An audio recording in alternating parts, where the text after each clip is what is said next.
আমার একটা গাইঘাটা মণ্ডল 1 আর একটা কল্যাণীর বেরোয়নি।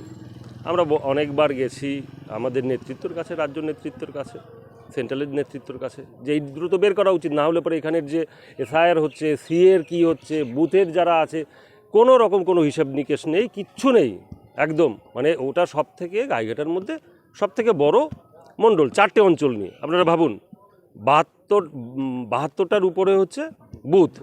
সেইখান থেকে দাঁড়িয়ে যারা কার্যকর্তা রয়েছে তারা বারবার বলছে যে দাদা এইটা কি বেরোবে, এইটা কি বেরোবে, না বেরোলে পরে তো সামনে ভোট আর কতদিন এরপরে।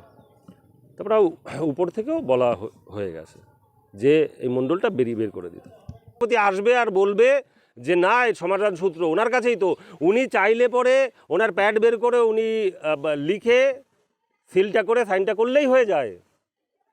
এদের কি করব, এই যারা কর্মী রয়েছে আমি এদের কিভাবে বলবো?